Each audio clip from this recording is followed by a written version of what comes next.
শহীদের বিনিময়ে যে জাতীয় সংসদ, সেখানে দাঁড়িয়ে শহীদ আইনের বিরুদ্ধে যে মিথ্যাচার করেছেন, তার জন্য আপনার একমাত্র শাস্তি আপনার জিব্বাটা কেটে কালো কুত্তা দিয়ে খাওয়া দাও। কবে বলেছে? 1998 সালে যখন আওয়ামী লীগের বিরুদ্ধে কথা বলতে পারে বলেন, শিক্ষা এবং খাদ্য কর্মসূচি বলেন, মেয়েদের অবৈধ শিক্ষা ব্যবস্থা বলেন, কৃষকের 5,000 কৃষি সুদ মাফ করে বলেন, 10,000 কৃষি সুদ মাফ করে দিয়েছেন বলেন, কোনটা করে নাই বিএনপি বলেন তো? আর এই যে দলগুলি বলতেছে, এটা কোন কাজটা করছে দেশের জন্য বলেন তো? একটা এখন পর্যন্ত তাদের গ্রামে গঞ্জে একটা কমিটি নেই, উপজেলা তারা ঠিক মতো কমিটি দাঁড়াতে পারে না। তারা বিএনপি কে ধমক দেয়, বিএনপি নেতাদেরকে ধমক দেয়, বিএনপি নেতাদের বিরুদ্ধে নালিশ দেয়। হ্যাঁ, আর নেতাদের সম্বন্ধে, আমার নেতাদের সম্বন্ধে তারা আজে বাজে মন্তব্য করে। এত সহজ রাজনীতি। আমাদের দেশে পাথর আসে কোথা থেকে? ডেভেলপমেন্ট ওয়ার্ক কোথা থেকে আসে? ভারত আসে, ভুটান থেকে। আমাদের দেশে পাথর তো ওঠে আপনার ওই উত্তরবঙ্গে পাথর ওঠে। এখন যদি এখানে পরিবেশের কারণে এই পাথর উঠানো পরিবেশের জন্য ক্ষতি হয়, সরকার সিদ্ধান্ত নিয়ে পরিষ্কার বলে দিলে তো হয়, বলে দিলে হয় দেখেন পাথর উঠবে না। আর যদি না না সরকার বললে, এই যে 10,000 লোক মাঠে নামছে, সরকার যদি বলে দিত, আগের থেকে যদি বলে দিত এখানে পাথর উঠবে না। এখন যেখান থেকে পাথর, আমি এই যে জাফলং এখানকার ব্যাপারে জানি না, ভোলাগঞ্জের ব্যাপারে জাফলং এ দেখেছি, শুনেছি, গেছিলাম দেখতে, যত পাথর উঠানো যায় তত নাকি বাড়ে।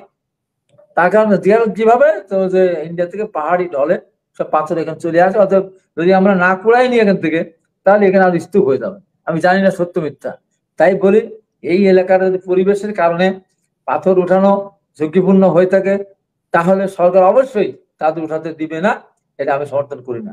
আর যদি ঝুঁকিপূর্ণ না হয়, সরকার একটা নির্দিষ্ট, সরকার যে আর্থিক খাতে যে কিছু টাকা জমা দিতে, ওটার বলে হলো ডেকে নেয় আর কি, রাজস্ব, সরকার খাতে রাজস্ব দেয় বিভিন্ন ভাবে, বালু মহল থেকে শুরু করে বিভিন্ন জায়গায় দেয়।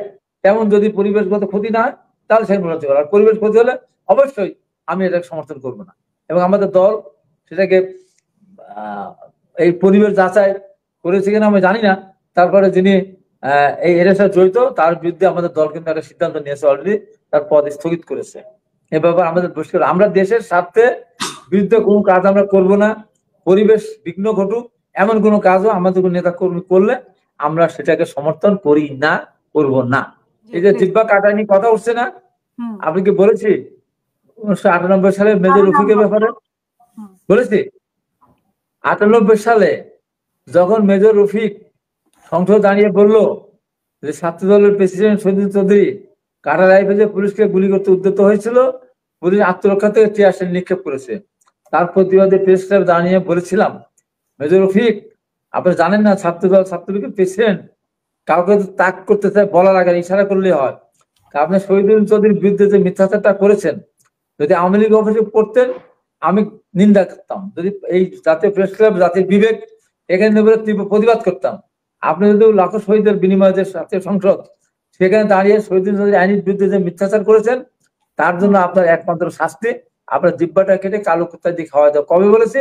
1998 সালে যখন আওয়ামী লীগের বিরুদ্ধে কথা বলতে পারেননি, এবং 2024 সালে জেলখান থেকে বেরিয়ে আসার পর, আপনি মনে দেখেছেন, বেরিয়ে আসার পর হ্যাঁ আমি বললাম যে এখানে ম্যাডাম, সেদিন প্রথম দিন আপনার সাথে প্রোগ্রাম করলাম, আমি বললাম যে ম্যাডাম পৃথিবীর কোন আদল ম্যাডামকে এক সেকেন্ড শাসা দিতেন না, আমি জেনে শুনে বলেই কিন্তু কারাগারে গেছিলাম। কারাগারে গিয়ে সলিমুল্লাহ কামালের কাছ থেকে সমস্ত রায় আমি পড়েছি তন্ন তন্ন করে। এখানে ম্যাডামের কোন রকমের এখানে শাস্তি দেওয়ার কিছু নেই। তারপরেও যদি কেউ বলতে পারে ম্যাডাম এটিকে আত্মসাৎ করেছেন, তাহলে আমার গলাটা সুরাদেক এক তরবারি দিয়ে এক কবে কেটে নিক, ইলেকট্রিক করা দিয়ে কেটে নিক, আমার কোনো আপত্তি থাকবে না। তবে আজ থেকে, এখন থেকে কেউ যদি বলে ম্যাডাম খালেদা যে এটিমেরটাকে আত্মসাৎ করেছে, তার জিব্বাটা কিন্তু আমি কেটে বলবো।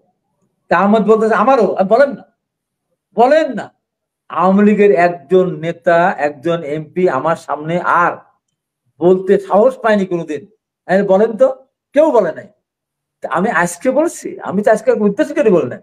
মেজর রফিক সেক্টর কমান্ডার বীরত্ব আওয়ামী লীগের সরাসরি নাম ধরে বলেছে, সামনে বলেছে। আর আমি নাম বললাম না, আমি নাম বললাম না, আমি কোনো কিছু করলাম না। আমাকে, আমার দলকে বিতর্কিত করছে, আমার দানেশকে কলঙ্কিত করছে, সেখানে কি আমি বলতে পারিনি? আমি তাকে নাম ধরে বলি নাই। সার্জিস কেন ওই পোস্ট দিতে গেল? আমি সার্জিসকে বলিনি, আমি জামাতকে বলিনি।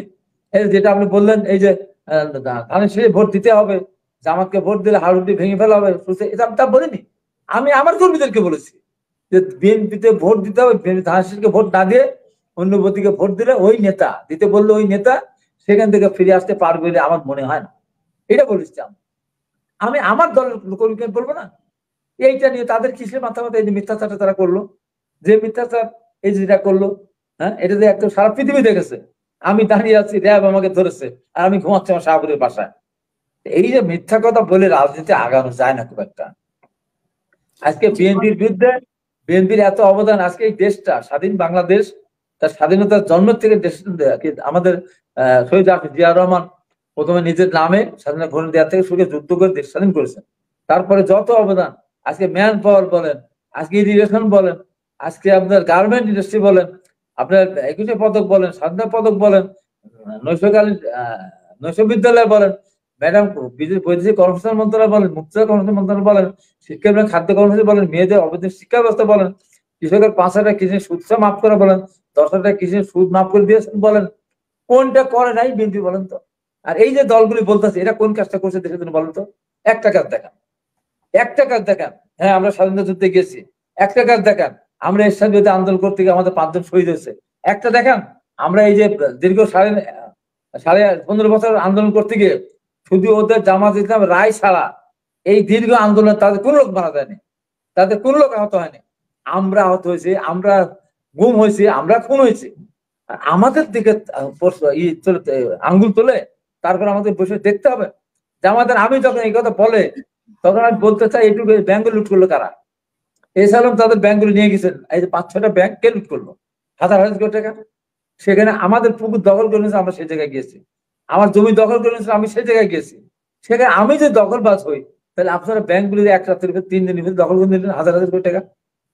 আজকে বিভিন্ন জায়গায় চাঁদা ধরা পড়তেছে। তাই তারা মনে করেন দিন যত যাবে তাদের জনপ্রিয়তা বাড়বে আর বিএনপি কমবে, তা না। বিএনপির জনপ্রিয়তা বাড়বে এবং তাদের অপকর্ম সামনের দিকে আরো মানুষের কাছে প্রতিহত হবে। আসলে এরা মিথ্যাবাদী একটা দল, এবং আসলে যে ছেলেরা এগুলি করতেছে এদের নিয়ে নানান প্রশ্ন আজকে আপনি চিন্তা করতে পারেন। এখনো 10ই নভেম্বর নূর দিবস, আমি ঘরে বসে থাকি। হ্যাঁ, 10ই অক্টোবর জিহাদ দিবস, মিলন দিবস 27শে নভেম্বর, দেবারি শাহ জাফর জয়নাল 15ই ফেব্রুয়ারি 1983 সাল, এই সমস্ত দিনগুলি আসে আমাদের রক্ত। নূর হোসেন দিবস 10ই নভেম্বর, রক্ত হিম হয়ে যায়। আর যে 5 তারিখে 5ই আগস্ট বিগত ফ্যাসিস্টরা ওই দিন 100-এর উপর মানুষকে হত্যা করেছে, সেই দিন তারা জুলাই ঘোষণা বা জুলাই সনদ ঘোষণার দিন ঢাকা না থেকে তারা কক্সবাজার যায় প্লেনে উঠে। হ্যাঁ, 18,000 টাকা দাম নাকি হোটেল সুদ ভাড়া করে। শহীদদের প্রতি এতটুকু মায়া, এই মায়া, এই মায়া কেন না? হ্যাঁ, এই দিনে কেউ যেতে পারে? আজকে কথা বলতে হলে হিসাব করে বলতে হবে।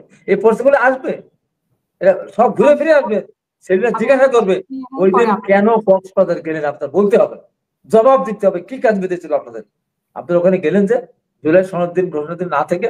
হ্যাঁ, আপনার পছন্দ হলে বলতে পারতেন যে আমি মানি না, তাই বলে ওই দিন আনন্দ ভ্রমণে যাবেন? কোন কাজ ছিল কক্সবাজার দিন বলেন? কোন শহীদদের বাড়ি দেখা করতে গেছিল দিন?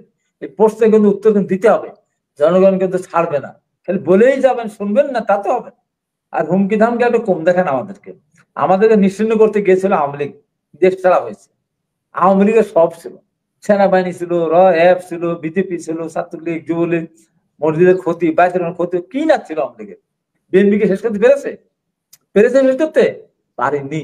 2024 সালে নির্বাচন যদি হতো, সবাই অংশগ্রহণ, সেই বিএনপি 250-এর বেশি আসন পেত। আর সেই বিএনপিকে ধমক দেয়।